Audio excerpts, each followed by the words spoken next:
हजरत इमाम हुसैन का जन्म इस्लामिक कैलेंडर के मुताबिक 3 शाबान सन 4 हिजरी यानी 8 जनवरी सन 626 को सऊदी अरब के शहर मदीना में हुआ और उनके वालिद पिता का नाम हजरत इमाम अली इब्ने तालिब, वालिदा माता का नाम हजरत जनाबे बिनते फातिमा अली इब्ने तालिब था। उन्होंने इस्लाम फैलाना शुरू किया तब लगभग अरब के सभी कबीलों ने मोहम्मद साहब की बात को मानकर इस्लाम धर्म को कबूल कर लिया था। हजरत हुसैन साहब के 4 नवासे लड़का और दो नवासी लड़की थी। पहले नवासे लड़का का नाम हजरत अली जैनुल आबिदीन था, दूसरे नक्शे लड़का का नाम हजरत अली अकबर था, तीसरे नवासे लड़का का नाम हजरत अली असगर था, चौथे नवासे लड़का का नाम जफर इब्ने हुसैन था और पहले नवाशी ए रसूल लड़की का नाम हजरत सैयदा बीबी शकीना था। दूसरे नवाशी ए रसूल लड़की का नाम हजरत सैयदा बीबी फातिमा अल सुगरा था।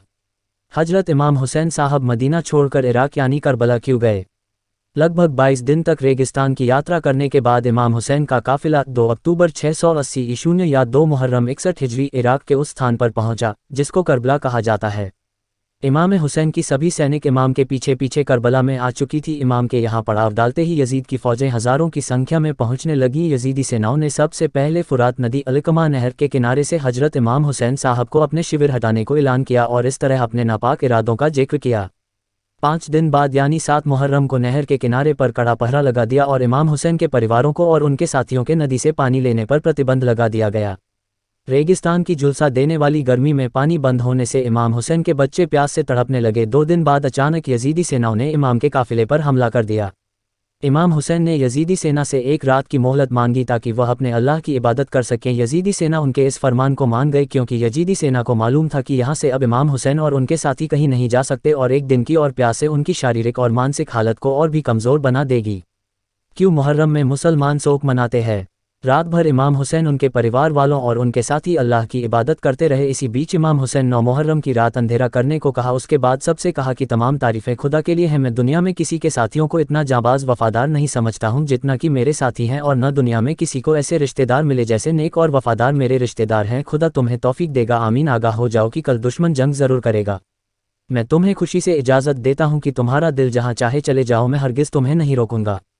यजीदी सेना केवल मेरे खून की प्यासे है, अगर वह मुझे पालेंगे तो तुम्हें तलाश नहीं करेंगे। इसके बाद इमाम हुसैन ने सारे चिराग बुझाने को कहा और बोले, इस अंधेरे में जिसका दिल जहाँ चाहे चला जाए।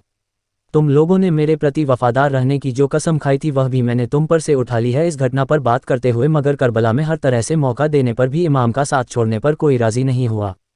ज़ुहैन इब्ने केन जैसा बूढ़ा सहाबी कहते हैं कि इमाम हुसैन, अगर मुझको जान क्यों नहीं चली जाए, मैं आपको छोड़कर नहीं जाऊंगा। सारे सहाबी और उनके सैनिक सभी रुक गए और 10वीं मुहर्रम को अचानक से हमला कर देते हैं। दास्तान इमाम हुसैन हिंदी में। और इसी जंग में इमाम हुसैन साहब की वफ़ात हो जाती है और साथ ही उनके लश्कर और उनके नवासे अली असगर भी शहीद हो गए। इमाम हुसैन साहब ने अपनी गर्दन कटाकर पूरी दुनिया को बता दिए कि इस्लाम किसी के सामने झुक सकता नहीं है। इसी तरह शहीद होकर इस्लाम की शान बचा लिए। यजीदियों का कहना था कि जो मैं कहूँ वही करना है, इसी कारण करबला का युद्ध हुआ। हजरत इमाम हुसैन साहब अगर यजीद के कहना मान लेते तो इस्लाम पूरा बर्बाद हो जाता। यजीद एक कट्टरपंथी था। दोस्तों, आज की वीडियो बस यहीं तक रही। अगर आपको यह वीडियो पसंद आए तो वीडियो को लाइक करें, शेयर करें। रोजाना ऐसे ही इस्लामी स्टोरी वीडियो देखने के लिए चैनल को सब्सक्राइब कर लीजिए। खुदा हाफिज।